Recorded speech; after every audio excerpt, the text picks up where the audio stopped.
하나님을 모독하고 하나님께 반역하는 나를 대신하여, 이런 제목으로 말씀 전하도록 하겠습니다. 하나님을 모독하고 하나님께 늘 반역하는 나를 대신하여. 하나님을 영화롭게 하기보다는 모욕할 때가 훨씬 더 많고, 하나님께 순종하기보다는 그 뜻에 반하여 반역할 때가 많은 우리 아닙니까? 그런 우리를 위해서 우리 주님이 대신 사형 선고를 받으셨다. 이런 제목으로 말씀 전하도록 하겠습니다. 어제 새벽에 우리는 예수님이 빌라도의 관정에서 신문 받으시는 모습을 함께 보았습니다. 오늘 본문도 그 연장선에서 그때 그 자리에 어떤 일들이 있었는지 함께 묵상하며 하나님이 오늘 우리 새벽에 주시는 음성을 드리려고 합니다. 오늘 본문 이렇게 시작하지요. 1절, 이에 빌라도가 예수를 데려다가 채찍질하더라. 빌라도가 신문을 하다가 채찍질하라고 명령하는 이유가 있습니다. 누가복음 23장 22절을 보면 이렇게 되어 있어요. 빌라도가 세 번째 말하되 이 사람이 무슨 악한 일을 하였느냐, 나는 그에게서 죽일 죄를 찾지 못하였나니 때려서 놓으리라. 유대인들이 예수에게 사형 선고를 내리라고 계속 재촉을 하니까 빌라도는 내가 사형 선고를 내릴 만한 죽일 죄를 찾지 못했다고, 그러면서 빌라도가 차선책으로 때린 다음에 놓아주려고 하는 거예요. 그냥 놓아주면 유대인들이 반발할 것이 분명하니까 채찍질 아주 심하게 해서 그들의 마음을 누그러뜨리려고 하는 것이지요. 어쨌든 빌라도가 예수를 놓아주고 싶어서 취한 차선책이 채찍질입니다. 채찍질을 한 다음에 또 어떻게 합니까? 자기 수하에 있는 군인들을 이용해서 예수님을 유대인의 왕처럼 꾸미게 합니다. 여기도 목적이 있어요. 2절 말씀 보면 군인들이 가시나무로 관을 엮어 그의 머리에 씌우고 자색 옷을 입히고, 다른 복음서들을 보면 한 가지가 더 나오지요. 왕들이 손에 드는 홀을 대신해서 갈대 막대기를 예수님의 손에 쥐어줍니다. 군인들이 온갖 허접한 것들을 다 사용해서 왕처럼 꾸미는 거예요. 가시로 만든 면류관, 어디서 주워왔는지는 몰라도 왕이 입는 허름한 자색옷, 그리고 갈대로 만든 홀까지. 한번 상상해 보십시오. 이게 얼마나 우스꽝스러운 모습입니까? 채찍질을 해서 온몸에 피투성이가 되었는데 거기에다가 가시로 만든 면류관을 씌우고 자색옷으로 입히고, 그리고 손에는 갈대홀을 쥐어주었다. 그렇게 꾸며놓은 다음에 로마 군인들이 온갖 조롱과 멸시를 예수님께 쏟아놓습니다. 3절 말씀 보면 예수의 앞에 가서 이르되 유대인의 왕이여 평안할 지어다 하며 손으로 때리더라. 로마 군인들이 이렇게까지 꼭 할 필요가 없을 것 같은데 왜 이렇게 하고 있는가? 여러분, 유대인들은 로마 사람들에게 늘 골칫거리였습니다. 어제 새벽에 말씀드린 것처럼 정말 여러 차례 로마 제국에 항거했지요. 당연히 로마 사람들이 유대인을 좋아할 리가 없습니다. 더더군다나 그곳에 치안을 맡고 있는 군인들에게 이 유대인들은 정말 힘든 사람들이었을 것입니다. 그 미워하는 마음이 지금 그 자리에 있는 예수님께 다 쏟아지는 것이지요. 예수님이 유대인의 왕이라고 했으니까. 예수님께 가시 면류관을 씌우고 자색 옷을 입히고 손에 갈대홀을 들려놓고 마음껏 조롱하는 것입니다. 만왕의 왕이신 예수님께 그 어떤 보석으로 치장해도 그분의 영광과 존귀를 다 표현할 수가 없을 텐데 예수님을 이렇게 우스꽝스럽게 꾸며놓고 손으로 치면서 마음껏 희롱하는 것입니다. 여러분, 근데 로마 군인의 이 모습 안에서 여러분과 저는 말할 것도 없고 이 땅의 모든 죄인들의 모습이 다 드러나고 있다, 이런 생각이 듭니다. 여러분, 사람들이 제일 원하는 것 중에 하나가 우리가 말로 표현하지는 않는다 할지라도 왕노릇 아닙니까? 왕노릇. 누구나 다 왕이 되고 싶어 해요. 가정에서도 내가 왕이 되고 싶어 합니다. 일터에서도 내가 왕이 되기를 원하고, 심지어 희생과 섬김과 겸손을 늘 말하는 교회 안에서조차 왕이 되고 싶은 거예요. 내가 말 한마디만 딱 하면 쩔쩔매면서 듣고, 아니면 상대방이 나를 너무나 존경하고 사랑해서 기꺼이 내 말에 순종하는 그런 왕이 저마다 되고 싶어 하는 거예요. 마음속에 은밀하게 다 있어요. 내가 왕이 되고 싶은 것이지요. 그런데 왕이 될 수 없으니까 사람들이 주로 어떻게 합니까? 지금 이 로마 군인들처럼 하는 거예요. 왕을 조롱합니다. 자기가 왕이 되고 싶은데 그게 안 되니까 왕을 조롱하고 경멸하면서 자기를 높이고 즐거워하는 것. 그게 바로 인생들의 보편적인 악한 모습이에요. 반역하는 것이지요. 그 영광스럽고 존귀한 만왕의 왕이 지금 자기 앞에 있는데 가시면류관을 씌워놓고 자색 옷을 입히고 갈대호를 지어주고 나서 마음껏 조롱합니다. 로마 군인들만의 문제가 아니에요. 정도의 차이가 있어도요, 여러분과 제 안에도 이런 문제가 있어요. 두 사람만 모여도 그 자리에서 내가 왕이 되고 싶어요.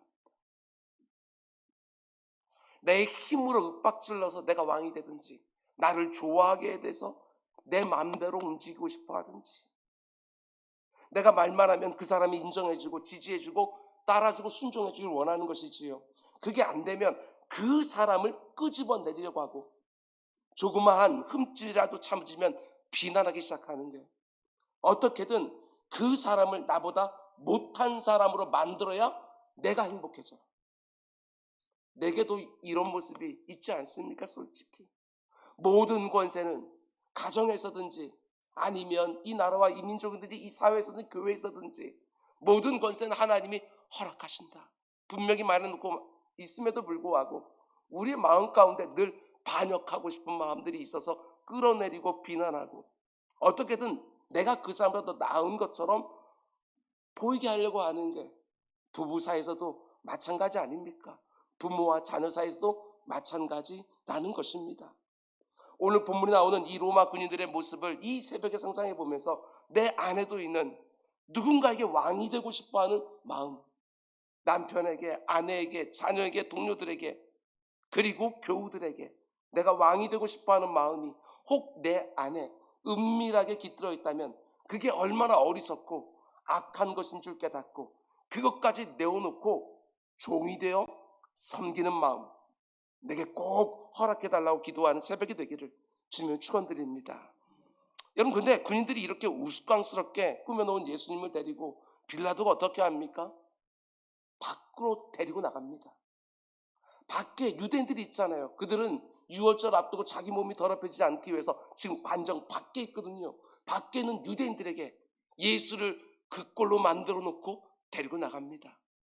가시 면류관을 머리에 씌우고 허름한 자색 옷을 입히고 손에 갈대우를 들려서 밖에 있는 유대인들에게 데리고 나가서 세우는 거예요. 그만 상상해 보십시오. 그 꼴을 하고 우리 주님 나왔을 때 그 유대인들이 얼마나 웃었을까.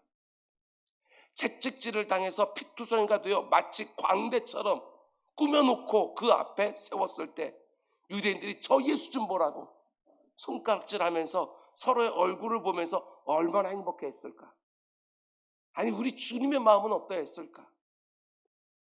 학자들은 시편 22편 말씀을 가리켜 예수 그리스도의 십자가 고난을 보여주는 5번째 복음서라고 부르는데요. 거기 보면 예수님이 너무나 고통스러워 하시면서 이렇게 탄식하십니다. 나는 벌레요, 사람이 아니니라. 사람의 비방거리요, 백성의 조롱거리니라. 사람들이 자신을 대하는 모습을 보면서 우리 주님이 이렇게 느끼셨다는 것입니다. 아, 저들이 나를 벌레처럼 취급하는구나. 비방거리, 조롱거리로 대하는구나. 한번 상상해 보십시오. 그리고 주님의 이 모습을 내 마음속에 마치 사진처럼 딱 찍어 놓으시고 그리고 힘들고 어렵고 고통스러울 때마다 그 사진 꺼내서 보시기 바랍니다. 그러면 우리 마음 가운데 속에 참 표현할 수 없는 어떤 힘이 몰려오는 것을 느끼게 될 거예요. 내가 이렇게 사랑받고 있구나 하는 거예요. 우리 주님이 여러분과 저를 구원하시려고 이런 수치와 모욕까지 다 당하셨다. 오늘 본문을 보면 빌라도가 예수님을 지칭해서 2가지로 말하는데요. 저는 거기에 집중해서 오늘 본문을 보려고 합니다. 먼저 첫 번째로 빌라도가 예수님을 지칭해서 이렇게 말하죠. 5절, 이에 예수께서 가시관을 쓰고 자색 옷을 입고 나오시니 빌라도가 그들에게 말하되 보라, 이 사람이로다. 보라, 이 사람이로다. Here is the man, 사람이라고 말합니다. 빌라도의 말처럼 우리 주님은 분명히 하나님이시지만 완전한 사람으로 이 땅에 오셨습니다. 완전한 신성과 동시에 완전한 인성, 이 두 가지를 다 가지고 계시지요. 히브리서 2장 17절의 표현으로 하면 그러므로 그가 범사의 형제들과 같이 되심이 마땅하도다. 여러분과 저를 형제라고 칭하시면서 범사의 형제와 같이 되심이 마땅하다, 이렇게 말하는 거예요. 여러분과 저와 똑같은 사람으로 하늘의 모든 영광과 존귀를 다 뒤로하고 이 땅에 찾아오시는 거예요. 성육신 하신 것이죠. 여러분, 우리가 믿는 기독교는 인생들에게 그 어딘가의 지점으로 찾아오라 초대하는 종교가 아닙니다. 그분이 직접 찾아오신 종교지요. 세상의 모든 종교들은 여기에 인생의 모든 문제들의 해답이 있다, 이리로 와라, 이렇게 말하지만 우리 기독교는 죄 가운데서 고통하는 인생들 안으로 하나님이 답을 가지고 찾아오셨다, 이렇게 말씀하는 거예요. 우리 주님이 이 땅에 오실 때 아버지 하나님께 직접 이름까지 붙여주셨습니다. 임마누엘이라고. God with us. 하나님이 우리와 함께 하신다. 이게 바로 그분의 이름이에요. 죄가 만들어내는 온갖 고통과 질고 안에 살아가고 있는 인생들을 찾아와서 어떻게 해주십니까? 함께 해주십니다. 인생살이의 온갖 고통과 질고 속에 있는 우리와 함께 해주시면서 그 가운데 속에 내가 다 안다고, 네 모든 고통을 다 안다고, 나도 겪어봐서 안다고. 지금 내가 경험하는 이 고통과 질고는 아무도 모른다, 이런 말 하지 마십시오. 지금 이 자리에도 주님 계시고 내 삶의 자리에도 주님 계시고 내 고통과 질고를 먼저 겪어서 아신, 인간으로 찾아오신 주님, 우리가 그분을 믿고 의지하고 따르는 것이지요. 내 사랑하는 주님이 절대 나를 혼자 두지 않습니다. 고통처럼 보이는 상황 속에서도 나 혼자 두지 않습니다. 하늘 어딘가에 계시면서 저 밑에 있는 나를 이렇게 내려다 보시면서 내 형편을 아시는 게 아닙니다. 자신이 완전한 인간으로 이 땅에 오셔서 범사를 직접 경험해서 아시는 것이지요. 우리 주님은 완전한 인간으로 오셨기 때문에 육체의 질고를 아십니다. 채찍에 맞으시고 군인의 손에 쥐어졌던 그 갈대홀로 맞으실 때 우리 주님 아프셨습니다. 피곤하시면 그 풍랑이 이는 그 배 안에서도 깨지 않으실 정도로 깊이 잠드셨고, 먹지 못하면 시장에 하셨고, 목마르시면 내가 목마르다, 그렇게 호소하셨습니다. 그래서 우리의 피곤과 허기와 갈증을 하시고 육체의 모든 고통과 아픔이 어떤 것인지 우리 주님 너무 잘 아십니다. 우리가 경험하는 관계의 고통, 우리가 경험한 고통 중에 가장 어려운 게 이게 바로 관계 고통 아닙니까? 우리 주님 모르지 않습니다. 사랑하는 자들에게 배신당하고 버림받고, 자신을 환호하며 따르던 수많은 사람들에게 배신당하고 버림받고, 내가 사람들에게 이런저런 상처를 받을 때 그 고통을 아무도 모른다고 말하지 마시기 바랍니다. 우리 주님 나보다 훨씬 더 혹독한 그 상처들을 사람들에게 받으신 것이지요. 자신이 선대했던 사람들, 긍휼히 여겼던 사람들, 그 필요를 채워줬던 사람들, 그들이 지금 주님을 죽이려 합니다. 무엇보다도 우리 주님을 힘들게 했던 것은 영적인 고난 아니었겠습니까? 아버지 하나님에게서조차 버림받으셨습니다.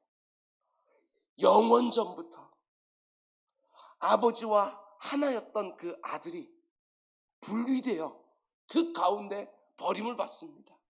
아무리 불러도 침묵하십니다. 엘리 엘리 라마 사박다니, 나의 하나님 나의 하나님 어찌 나를 버리시나이까. 우리가 신앙인으로서 제일 고통스러운 것은 하나님이 나를 외면하시는 건 아닐까, 이런 어려움 아닙니까? 하나님, 내가 고통당할 때 어디 계셨습니까? 나와 함께 계신다고 그렇게 분명히 말씀하셨음에도 내가 그렇게 힘들 때 어디 계셨습니까? 근데 우리 주님이 먼저 그 영적인 고통을 당하셨습니다. 그래서 그 마음도 잘 아십니다. 히브리 4장은 이렇게 말하지요. 우리에게 있는 대제사장은 우리의 연약함을 동정, 공감하지 못하신 이가 아니요 모든 일에 우리와 똑같이 시험을 받으신 이로되 죄는 없으시니라. 내가 도저히 감당이 안 되는 고난과 시련을 당할 때 아무도 내 고통을 모른다 이렇게 말하지 마십시오. 아무도가 아닙니다. 우리 주님 아십니다. 그것도 직접 겪어서 아십니다. 오조 목사 뭐 그런 거 가지고 힘들다고 말하느냐 하지 않으시고 동정해 주시고 공감해 주시고 이해해 주시는 것이지요. 하나님이 인간이 되셨다. 우리 주님의 성육신 사건이 얼마나 감격스럽고 감사하고 힘이 되는지, 나를 찾아오셔서 범사를 함께 하시는 그 주님 앞에 나아가 늘 내 마음 쏟아놓고 기도하며 그분의 격려와 위로와 응원을 받고 또 힘내서 문제 현장에 나가 힘을 다하면서 그 가운데 하나님이 어떻게 나와 함께 역사하시는지 다 보게 되는 은혜가 우리 모두에게 있게 되기를 주님의 이름으로 축원드립니다. 이어지는 구절을 보면 빌라도가 예수님을 채찍질하여 피투성이를 만들고 우스꽝스러운 모습으로 꾸며서 사람들 앞에 세워놓았습니다. 어쩌면 전체적인 문맥을 볼 때 이런 마음이었을지 모르겠습니다. 자, 이 사람 봐라. 이 정도 했으면 되는 거 아니냐. 이제 우리 그만하자. 이런 마음이었을 거라고 생각이 되어져요. 그런데 유대인들이 뭐라고 소리쳐요? 6절. 대제사장들과 아랫사람들이 예수를 보고 소리질러 이르되 십자가에 못 박으소서, 십자가에 못 박으소서 하는지라. 그 소리를 듣고요 빌라도가 이제 화가 났나 봅니다. 빌라도가 이르되 너희가 친히 데려다가 십자가에 못 박으라. 나는 이 사람 죽이고 싶지 않다. 나는 그에게서 아무 죄도 찾지 못하였다. 그러니까 유대인들이 이렇게 말하죠. 7절. 유대인이 대답하되 우리에게 법이 있으니 그 법대로 하면 그가 당연히 죽을 것은 그가 자기를 하나님의 아들이라 함이니라. 유대인들은 예수님이 자신을 가리켜 하나님의 아들이라고 했던 것, 그걸 참을 수가 없는 거예요. 참남하다고. 저가 신성모독죄를 저질렀다고. 그러니 죽이는 게 마땅하다고 분이 가득해서 십자가에 못 박으소서, 십자가에 못 박으소서. 근데 유대인들이 그가 자기를 하나님의 아들이라고 했다 이렇게 말하니까 빌라도가 어떤 반응을 보여요? 8절. 빌라도가 이 말을 듣고 더욱 두려워했다. 왜 더욱 두려워했을까? 우리가 잘 아는 것처럼 마태복음을 보면 빌라도의 아내가 밤에 꿈을 꾸고 나서 저 의로운 자와 상관하지 마소서, 내가 많이 고생했나이다 하면서 남편 빌라도에게 전가를 보내지 않습니까? 자기 아내 그 말 때문이었는지 아니면 예수를 신문하면서 뭔지 모를 두려움을 느꼈든지 유대인들이 그가 자기를 하나님의 아들이라고 했다 이 말을 듣자마자 더욱 두려워한 것이죠. 이해가 되시지요? 이런 모습을 볼 때 여러분 빌라도는 상당한 정도로 예수님에 대한 깨달음도 생긴 것이고 그분을 두려워하는 마음도 생긴 거예요. 일정한 정도로 예수님에 대한 깨달음도 있고요, 일정한 정도로 두려움도 있어요. 여러분 그런데 그게 믿음입니까? 그게 구원받을 만한 믿음입니까? 그게 아니지요. 그런데 너무 안타깝게도 오늘날 교회를 출입하지만 이 정도 수준 가운데 머물러 있는 사람들이 또 얼마나 많을까? 생각해 보십시오. 제가 생각할 때 여러분과 저에게 있어서 가장 경계해야 되는 그 위험성이 뭐냐? 그게 바로 신앙의 피상성이에요. 너무너무 가벼운 거예요. 신앙이라는 게 얕지요. 도무지 예수 그리스도 안으로 쑥 들어가지를 못하고 내 인생 전부를 다 들여서 그분 앞세우지 못하고 너무 가벼운 신앙의 피상성. 그러면서도 그 얄팍한 신앙에 스스로 만족합니다. 이 정도 신앙을 생활하면 되는 거 아니에요. 거기서 모든 약함이 다 튀어나오는 거예요. 빌라도처럼 일정한 정도로 예수에 대한 깨달음도 있고 이런저런 종교적 모양도 있는 것 같은데 신앙의 피상성, 이게 너무 만연한 거예요. 예수도 알기 원한다고 그게 바로 내 평생의 소원이라고 주님 안으로 쓱 들어가지 못합니다. 이런저런 종교적 모양에 나의 전심을 담아서 내 일생 전부를 그분의 손에 딱 들이지를 못하는 게 너무나 피상적이고 얕고 가볍고 그런 자리에 머물면서 그걸 신앙생활인 것처럼 생각하는 것이지요. 아닙니다. 그렇지 않습니다. 주님이 어떤 분이지를 정말 안다면 그 주님이 나를 위해서 무엇을 하셨는지 정말 제대로 경험하고 있다면 여러분 그럴 수 없습니다. 사도 바울이 말하는 것처럼 모든 것을 다 배설물처럼 버려도 그리스도 안에서 발견되기만 할 수만 있다면 내 인생 너무나도 행복하다고. 저는 그것이 진짜 예수 믿는 거 아니겠습니까? 그저 물가에서 첨벙첨벙 되는 것이 아니라 그 은혜의 깊은 바닷속 계속 들어가야 되는데 첨벙거리는 그게 전부인 것처럼 그러면서 온갖 원망과 불평과 의구심을 다 쏟아내고 있는, 그렇지 않습니다. 하나님은 우리를 고작 그런 모습으로 만들기를 원하는 게 아니라는 것입니다. 세례 요한을 죽였던 헤롯도 빌라도와 똑같습니다. 세례 요한의 설교를 들을 때 성경을 보면 마음에 찔림이 있었다. 그리고 세례 요한 좋아했습니다. 훌륭한 사람이라고 생각하면서 그를 보호하고 아꼈습니다. 그런데 구원받는 믿음 안으로는 끝까지 들어오지 않았습니다. 벌레 먹어 죽습니다.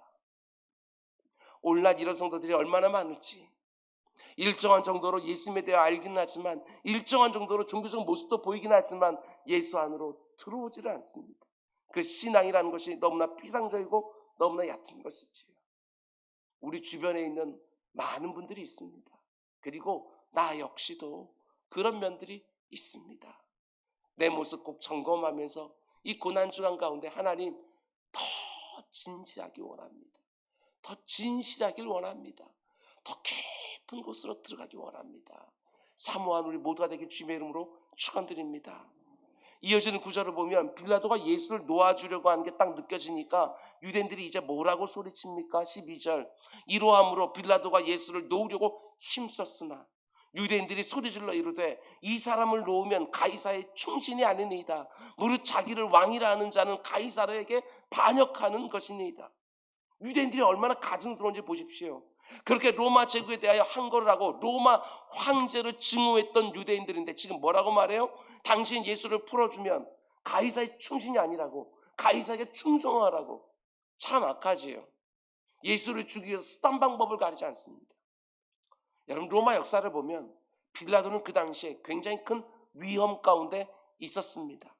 자기를 로마에서 지지해주고 후원해주던 세자누스라는 사람이요 반역죄로 처형되었어요.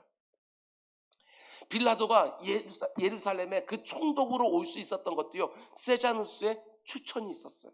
근데 자기를 추천해준 자가 반역죄로 죽은 거예요. 자기 언제나 뒤편에 든든한 배가 되어 주었는데 그 세자누스가 죽은 그 다음에 자기도 이제는 어떻게 될지 모르는 거예요. 그런 처지를 유대인들이 알았는지 몰랐는지 몰라도 당신이 저 예수를 풀어주면 가이사의 충신이 아니니라 이 말을 듣고 흠쩍 놀랐을 거예요. 자기를 왕이라 칭하는 자를 풀어주면 가이사에게 반역하는 것이니이다. 그 말을 들었을 때 베드로의 마음이요 아주 막 뛰기 시작했어요.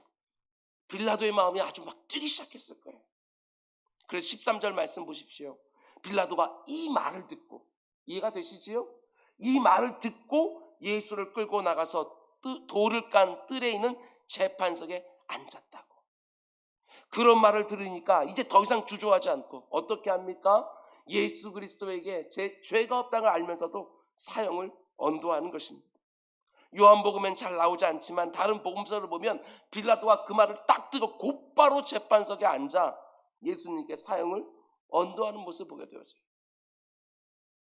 그리고 이어지는 14절 말씀 보면 빌라도가 예수님을 가리키는 두 번째 표현이 나와요. 잘 보십시오. 이날은 6월절의 준비일이요 때는 제6시라. 빌라도가 유대인에게 이르되 보라 너희 왕이로다. 첫 번째는 보라 이 사람 이렇게 말하는데 두 번째는 보라 너희 왕 이렇게 말하는 거예요. 물론 빌라도가 자기 앞에 있는 유대인들을 비꼬는 말로 보라 너희 왕이다. 이렇게 말했겠지만 이 안에 참 놀라운 메시지가 담겨 있지요. 잘 들어보시기 바랍니다. 여러분, 유대인들이 예수 안에서 찾았던 죄명은요, 참남한 신성모독죄예요. 그죠? 근데 빌라도가 예수를 죽이게 된 결정적인 죄명은 스스로 왕이라고 말하면서 가이사에게 대항하는 반역죄지요. 신성모독죄와 반역죄.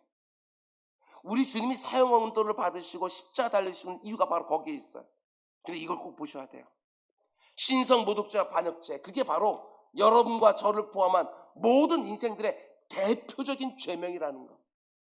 이걸 놓치면 안 돼요. 여러분과 제가 받게 될 죄명도 신성모독죄와 반역죄지요. 우리가 어떻게 신성모독죄를 지었습니까? 첫째 사람인 아담이 죄를 지었을 때 그 핵심은 하나님처럼 되고 싶어 했어요. 피조물이 하나님처럼 되고 싶어 하는 것이지요. 선악을 알게 하는 거, 여러분, 그건 오직 하나님께 있어요. 모든 것의 기준은 하나님이세요.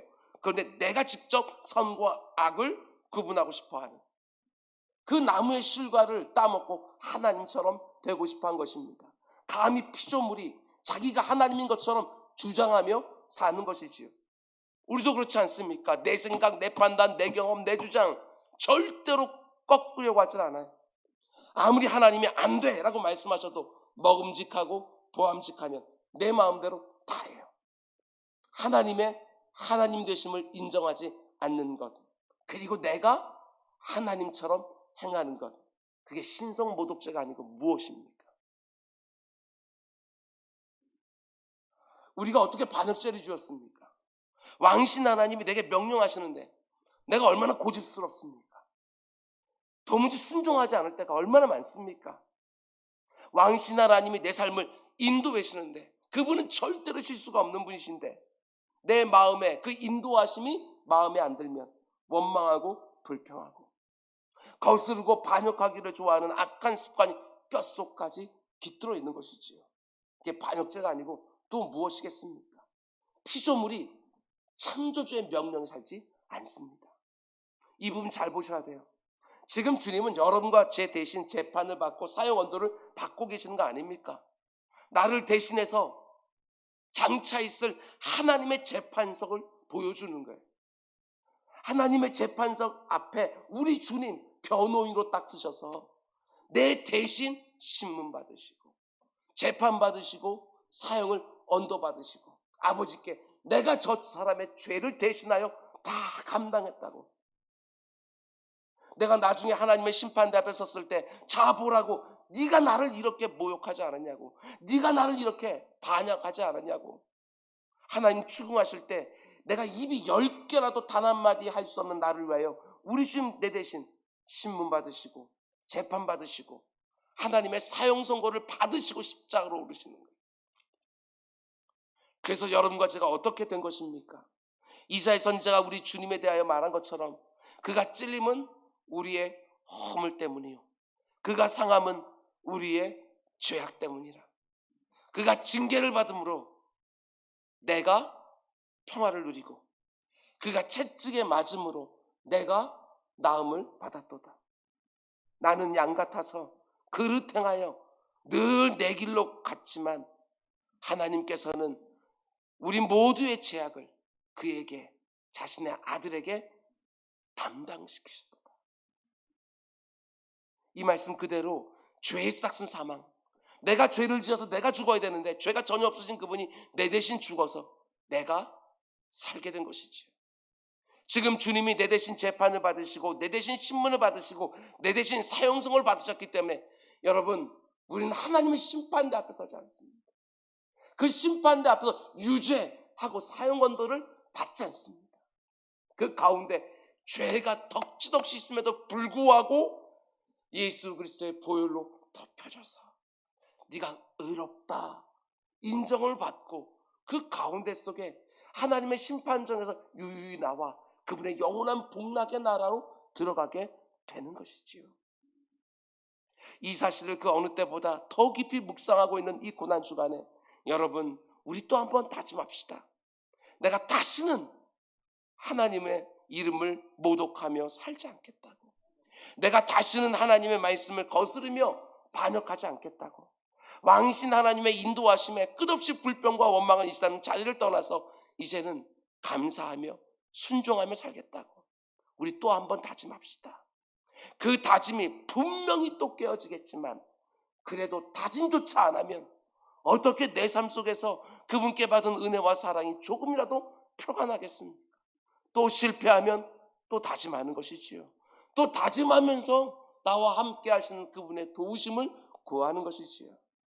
모두가 왕이 되고 싶어하고 모두가 다 자기 마음대로 자기 소견에 오른 대로 살고 싶어하는 이 패역한 시대에 정말 내 인생 위에 진짜 왕이 있는 사람이라는 거, 하나님이 안 돼라고 말씀하시면 안 하고 하나님이 좋다 말씀하시면 곧바로 순종하면서 그분의 나의 왕 되심을 내가 살아가는 모습으로, 내가 생각하고 판단하고 선택하고 결정하여 움직이는 모습으로 내 곁에 있는 사람들에게 표가 나도록 드러내며 살아가는 우리 모두가 될 수 있기를 주님의 이름으로 축원드립니다.